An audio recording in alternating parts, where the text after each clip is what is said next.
Maintenant, les amis, donc on va voir le deuxième exercice de notre atelier qui s'intéresse principalement donc à la manipulation du tableau associatif, la manipulation des filtres, des structures conditionnelles. Donc pour ce faire, on va commencer donc par créer une nouvelle fonction dans laquelle on va déclarer ce tableau donc associatif. Donc ce tableau qui va représenter la liste des formations. Ensuite, donc, on va créer l'interface liste.html.twig qui va permettre l'affichage de la liste de ces formations. Donc, on revient ici, donc on va créer notre nouvelle fonction, donc function list, d'accord. Donc, je vais déclarer donc mon tableau de formation. Comme vous voyez ici, donc c'est un tableau. Il est composé par trois autres tableaux imbriqués. Donc, qu'est-ce qu'il représente? Donc là, c'est la première ligne de tableau, ça c'est la deuxième ligne et ça c'est la troisième ligne. D'accord? Mais comment on peut déclarer un tableau avec un œillet ou bien on peut mettre aussi avec les crochets. Donc, je peux déclarer mon tableau de cette manière. C'est deux syntaxes donc équivalents. Donc, je peux mettre ici mon tableau. D'accord, donc notre tableau il est composé par trois lignes et chaque ligne donc est la référence, le titre, donc les attributs comme référence, titre, description, date début, date fin et nombre de participants. Donc ça c'est un tableau associatif. Donc la référence, le titre et ses attributs, ils représentent là c'est la clé et là c'est la valeur. Donc c'est ce qu'on a déjà parlé du key et value. D'accord? Donc ça c'est la représentation de notre tableau. Donc on va créer une vue qui va nous permettre de parcourir donc ce tableau et de l'afficher. C'est pour cela donc directement là on va retourner notre vue, le lardice donc render. D'accord? Donc on va la créer maintenant donc la vue list.html.twig. D'accord? Et ce qu'on va passer en paramètre donc dans le tableau pour afficher donc dans la vue, c'est la liste des formations. Donc je peux mettre ici formation. Elle va prendre comme valeur $formation. Donc là j'ai préparé donc ma méthode, mais juste il me reste à faire la route, donc route. D'accord, donc je vais définir une route que je vais appeler liste aussi. Ce qu'il me reste à faire, c'est de créer ma vue, donc list.html.twig, et dans ce fichier, donc je vais préparer, donc je vais parcourir mon tableau et je vais l'afficher dans le body. D'accord? Donc on va afficher le tableau dans un tableau HTML, donc via la balise table. D'accord? Donc je vais mettre une bordure égale à 1. Donc la première terre, donc je vais mettre dans le premier terre donc les en-têtes. Donc c'est la balise TH. Donc on a la référence.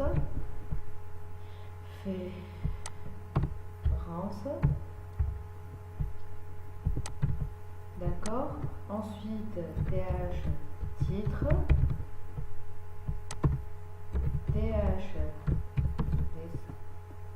description, TH date début, date fin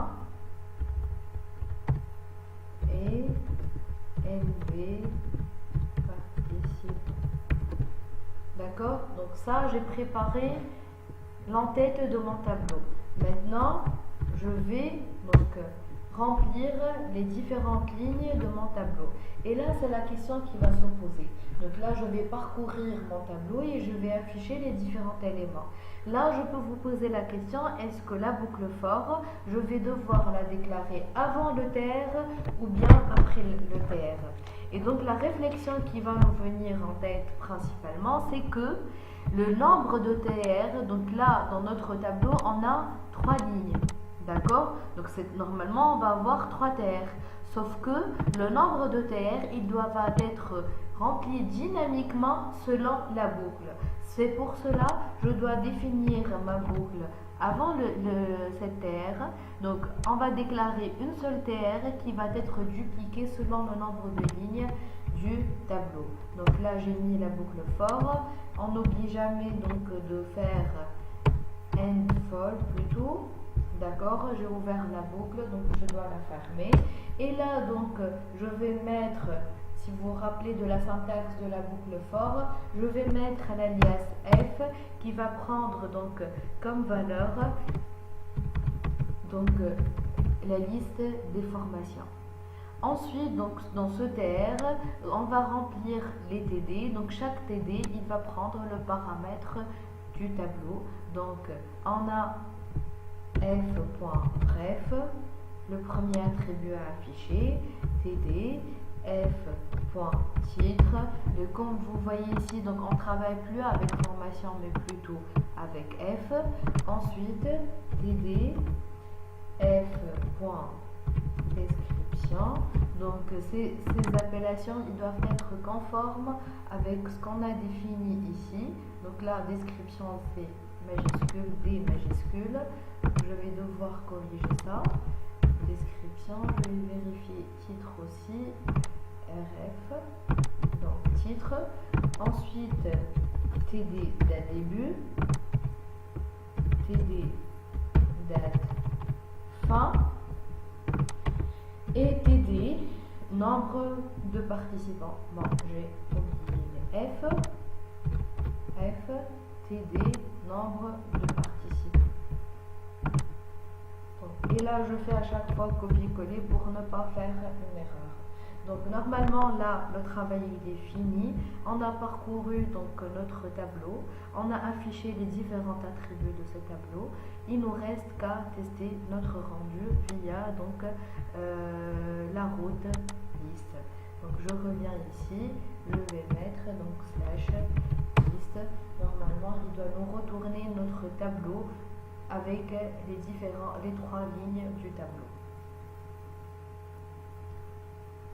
Donc si on voit bien, là il nous a généré notre tableau. Par contre, il ne nous a pas généré donc la valeur de chaque attribut. Si on revient vers le code, donc on se rend compte qu'on a une erreur, c'est que l'appel de la variable donc vig ne se fait pas de cette manière, c'est avec donc les doubles accolades, c'est l'interpolation. Donc à chaque fois, je dois remettre ici donc les doubles accolades. Donc il faut jamais oublier donc l'appel des variables, c'est via les doubles accolades. CTRL X. Donc ensuite le nombre de participants. Et là normalement notre résultat il va être correct. Donc on a affiché notre tableau. On va revenir donc vers l'atelier pour voir ce qu'il nous demande de plus. Donc là, il nous demande d'afficher les titres des formations en majuscules. Donc c'est uniquement les titres. Donc là, on va avoir besoin d'un filtre qui va nous permettre de mettre les titres en majuscules. Donc si vous vous rappelez, on a déjà vu ça dans le cours, c'était un filtre via le AltGr6, le pipe. Donc si je mets CTRL, donc il m'a affiché une fonction upper et cette fonction qui va me permettre de mettre en majuscule les titres. Donc si j'actualise, je vais bien trouver mes titres, ils sont en majuscule. D'accord, donc la question suivante, je veux afficher le nombre des formations. Donc je veux afficher le nombre de dates de formation, de combien j'ai de formations. C'est pareil, on va rester donc dans le même concept. On va afficher ici donc un message H1 par exemple. Donc le nombre des formations et 2 points. Donc le nombre de formations c'est la liste des formations qu'on a générées ici. Donc on veut avoir la longueur de ce tableau pour avoir donc le nombre de formations. Donc il suffit d'appliquer un filtre length qui va nous retourner donc le nombre de formations. Donc on peut voir ici, il va nous afficher, donc on a 3 formations. Il a compté le nombre de lignes de mon tableau. Ensuite, donc afficher les titres des formations théoriques, c'est-à-dire on veut afficher les titres qui ont comme description une formation théorique. Il suffit donc de retourner le terme théorique. Et là, donc on va avoir besoin d'une condition qui va être appliquée sur la description des formations. Donc c'est pour cela, je reste toujours, donc je vais travailler que sur Twig. Donc je vais mettre là une condition qui va me vérifier donc si j'ai une description qui contient le terme théorique ou pas. Donc c'est une condition if, donc théorique, elle est contenue, c'est-à-dire in f. Donc je vais copier ça, f.description. Donc je vais garder, en fait, je vais travailler sur le même tableau, juste il va me filtrer donc l'affichage, il va me garder uniquement la liste où il y a donc la description théorique. Donc je suis en train de travailler sur le même tableau. Hein. Donc, et là, n'oublions pas de mettre and if. D'accord? Donc ça, c'est une fonction prédéfinie Twig. Et là, c'est la chaîne de caractères sur laquelle je veux vérifier si elle est contenue dans la description ou pas. Donc j'actualise ici. Donc mon tableau, il a été filtré avec uniquement la liste des formations théoriques. D'accord? Donc on revient vers donc, la question suivante. C'est on veut afficher le titre de la formation ayant le plus grand nombre de participants. Donc là, on va faire une vérification sur le nombre de participants. Déjà, je vais mettre en commentaire donc, cette condition pour voir ce qu'on doit afficher. Donc, comme vous voyez, donc accolade dièse, c'est pour mettre donc une ligne en commentaire. Donc, ce qu'on a comme résultat, donc le nombre de participants maximal. Qu'est-ce qu'on a fait ici? On n'a pas fait, on a mis en commentaire le end for plutôt que le end if. Donc là,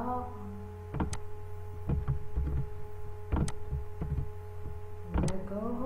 Donc là, non, très bien. Donc on veut afficher la formation avec le nombre de participants le plus élevé. Donc c'est on veut retourner en d'autres termes cette ligne. Donc pour ce faire, on doit donc vérifier qu'il y a le nombre maximal de participants. D'accord? Donc là, ce qu'on va faire, on doit faire une condition sur donc une condition pour donc vérifier qu'il y a le nombre maximal. Donc if, c'est par rapport au nombre de participants. D'accord? Donc je vais faire une condition if nb participants égale nb max. Sauf que nb max, je n'ai pas défini. D'accord? Et donc ce que je vais faire, c'est que je vais déclarer la variable nbmax dans laquelle je vais calculer la valeur maximale des nombres de participants. Donc pour le moment, je n'ai pas donc, le nbmax, je vais la définir et je vais lui stocker la valeur maximale des participants. D'accord? C'est pour cela, donc ce traitement, je peux le faire en haut ou dans la boucle, c'est pareil. Donc je vais déclarer ici, donc pour déclarer une variable, on a dit qu'on a la méthode prédéfinie set. Donc je vais déclarer nbmax et je vais l'initialiser à 0, donc étant donné qu'elle est vide au départ, et je vais donc la remplir par la valeur maximale des nombres de participants. Donc là, j'ai déclaré ma variable. Ensuite, je vais parcourir donc la liste des formations et j'ai une fonction prédéfinie qui s'appelle max qui va me permettre donc de me calculer la valeur maximale. Donc je vais commencer par parcourir mon tableau for par exemple in formation. Donc je vais mettre ici le end for, d'accord, et donc je vais calculer, donc je vais affecter une valeur à nbmax. Donc pareil, je vais avoir besoin de la fonction set nbmax. Qu'est-ce qu'elle va prendre donc comme valeur? Donc on a dit qu'elle va prendre le nombre maximal des participants. Donc c'est une fonction prédéfinie qui s'appelle max. Qu'est-ce qu'elle va faire le maxi? Donc elle va prendre le maximum. Donc forme point, je vais copier ça, forme.nbmax, d'accord, qui va être incrémenté avec nbmax qui est déjà initialisé à 0, comme si on va faire l'addition de ces deux. À chaque fois qu'il va trouver un nombre, il va l'additionner il va faire la somme quoi au total. D'accord, donc j'ai stocké dans nbmax la valeur donc maximale. Donc là il va m'afficher uniquement les participants qui ont les formations qui ont un nombre maximal de participants. Donc normalement là le traitement il est fait, on peut actualiser. Donc c'est pareil, on a fait un nouveau filtre, donc il va m'afficher uniquement la ligne où le nombre de participants est maximal. D'accord, donc ensuite on a une autre condition, on veut afficher le nombre de participants de toutes les formations. Donc pour toutes les formations, on va afficher le nombre des participants. D'accord, donc c'est là tout à l'heure on a affiché donc la valeur maximale, donc c'est pas la somme, c'est la valeur maximale, mais là on va faire la somme. D'accord, tout à l'heure on a affiché le nombre maximal de participants. Maintenant on va afficher le nombre total des participants dans toutes les formations. C'est pour cela, donc pareil, donc c'est un message à part qu'on va afficher. D'accord, ce message, donc pareil, je vais déclarer donc un compteur nb total égale à 0 qui va être incrémenté au fur et à mesure. Donc n'oublions pas donc 7. Ensuite donc pareil, je vais parcourir mon tableau for f in formation, d'accord, donc and for. Donc là qu'est-ce que je vais faire? À chaque fois donc je vais incrémenter le nb total, donc 7 nb total. Qu'est-ce qu'il va prendre comme valeur? Donc le nb total plus f.nb participant. D'accord, donc après avoir calculé donc ce ratio, cette somme plutôt, on va donc afficher notre message, le nombre total donc des participants et deux points. On va afficher une variable nb tot. D'accord, et là donc comme vous voyez, tous mes conditions, tout mon traitement il est en train de se dérouler au niveau de la vue. On n'a rien touché du contrôleur. D'accord, là tout le traitement, même si c'est dynamique, on aurait pu faire ça aussi. Donc là on a un nouveau message qui va être affiché, donc le nombre total des participants est 31. Donc on va poursuivre avec notre atelier. Donc maintenant on veut faire une condition. dans le cas où le tableau n'est pas défini et ou vide. Donc là, mon tableau, c'est formation. On a supposé qu'il est rempli. On n'a fait aucune condition pour voir si le tableau il est vide ou il n'est pas vide. D'accord? Donc, pour tester ça, je vais vider mon tableau. D'accord? Et je vais faire une condition qui va me vérifier si le tableau il est défini ou il est rempli. Il suffit, donc c'est quelque chose de très très simple. Donc là, c'est je suis en train de parcourir mon fichier et je suis en train de l'afficher. Il suffit d'ajouter ici, donc dans la condition, if, on a if, else. Pareil, dans la boucle for, on peut mettre donc comme les conditions if, on peut mettre donc une condition else sur qui va être appliquée automatiquement sur le tableau. Donc là, je vais mettre en commentaire cette if pour ne pas faire une confusion. Donc, pour vous dire donc que le else, elle s'applique uniquement sur le for et non pas le if. Donc mes if, là, ils sont en commentaire, ils sont plus fonctionnels. D'accord? Donc le else, cette else, elle va s'appliquer automatiquement sur la boucle for. Qu'est-ce que ça veut dire else? C'est que je ne suis pas en train de trouver le tableau formation, ou bien le tableau formation, il est vide, il ne contient pas de paramètres. Dans ce cas, qu'est-ce que je vais mettre? Je vais afficher un message tableau vide, tout simplement. Et donc là, je viens de vider mon tableau pour que je puisse afficher ce résultat. Et là, je viens d'afficher tableau vide. Si je vais remettre les paramètres de mon tableau, il ne va plus m'afficher tableau vide, mais plutôt il va m'afficher le tableau rempli sans le message. D'accord? Donc comme vous voyez, donc vraiment Twig, il est très large et on peut faire pas mal de fonctions.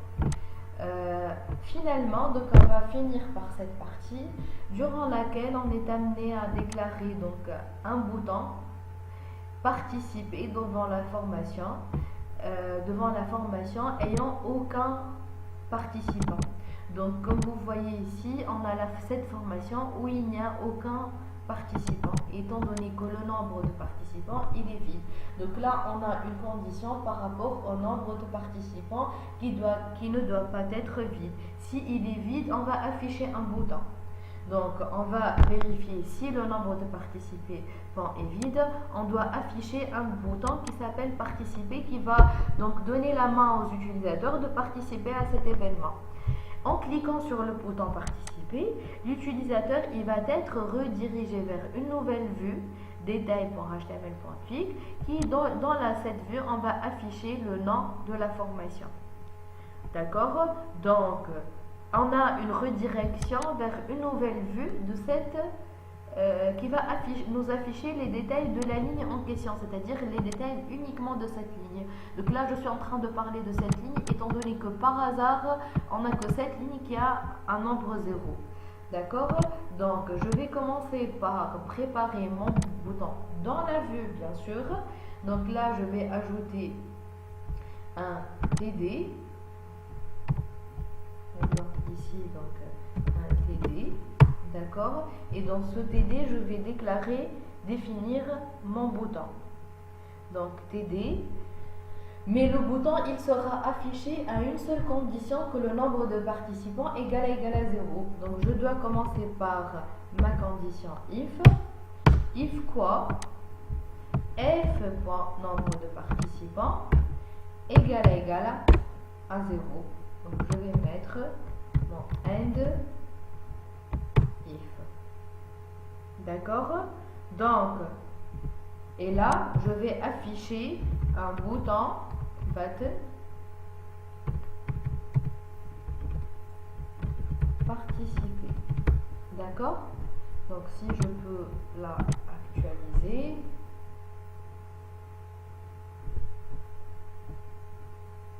Rien ne s'est passé. Donc, if nombre de participants, je vais afficher un bouton.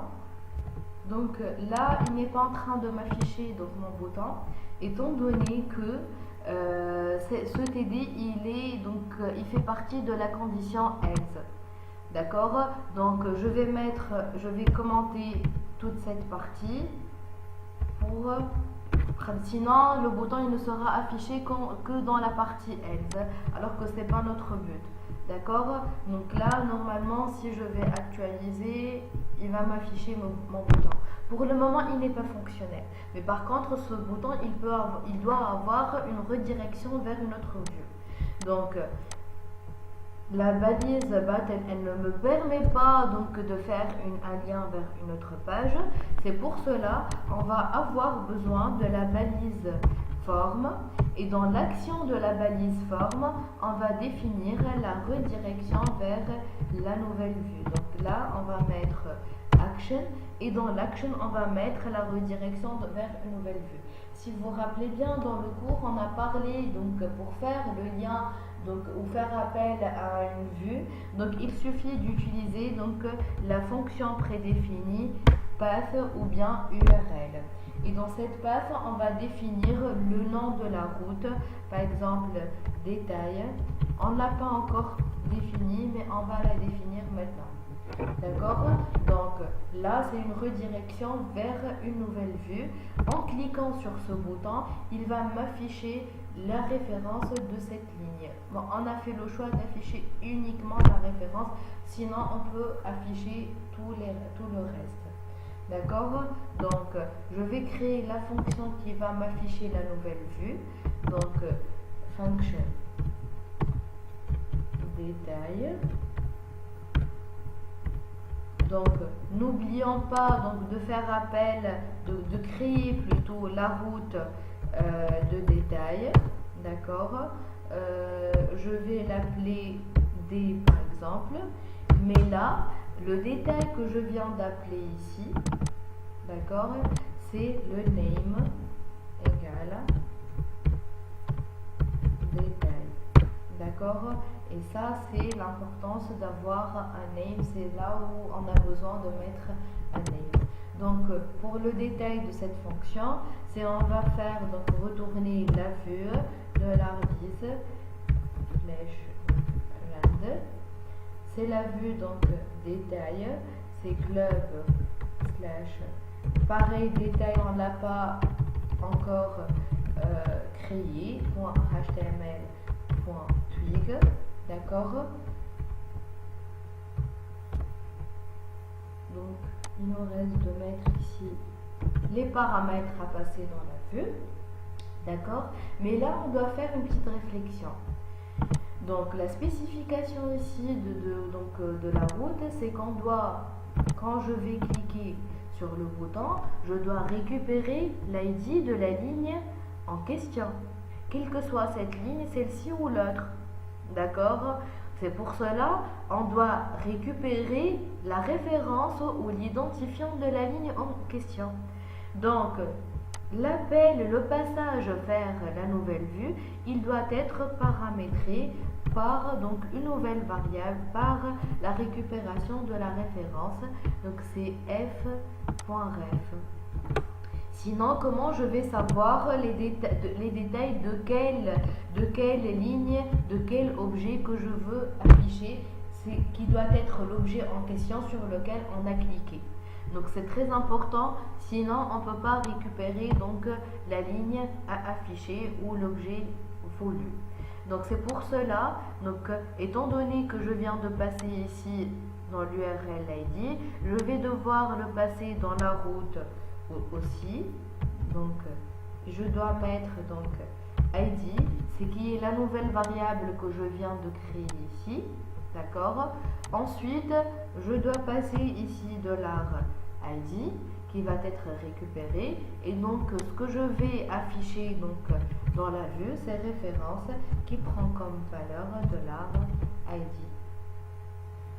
D'accord? Donc ce qui nous reste à faire, c'est de créer ici notre vue détail, plutôt c'est mieux, donc détail.html.twig. c'est dans cette vue qu'on va afficher donc la référence de la formation et deux points, double accolade, bref. D'accord? Donc normalement, notre objectif, il est éteint. Donc sans avoir rappelé cet ID, on ne peut pas donc récupérer la ligne sur laquelle on a donc cliqué, sur laquelle on a pointé. Donc ce cas, on va tester donc notre résultat. Je vais actualiser ma page et donc normalement en cliquant sur le bouton participer, là on a une erreur. Donc c'est très important de savoir lire les erreurs. Donc là on a un problème dans la notation. Donc on va vérifier ce problème. Et donc là, l'erreur qui est survenue, c'est par rapport donc la notation de la route de la fonction détail. Donc si on va la vérifier, on va trouver déjà qu'ici c'est double accolade et non pas donc simple accolade. D'accord? Donc je vais mettre ici ça et normalement là ça doit fonctionner sans erreur. Donc, étant donné que les deux fonctions ils sont reliées, donc dès le départ on va avoir l'erreur et quand je vais cliquer sur participer, donc il m'a fait une redirection vers la nouvelle vue, il a récupéré donc la référence. Donc je peux ajouter donc ici une autre ligne avec comme valeur de nombre de participants 0, par exemple là 0, et si je vais actualiser, donc il va m'afficher donc une autre fois le bouton participer. Donc j'espère que j'étais claire, merci pour votre attention et je compte sur vous pour refaire et donc réappliquer ce qu'on est en train de voir. Bon courage, merci.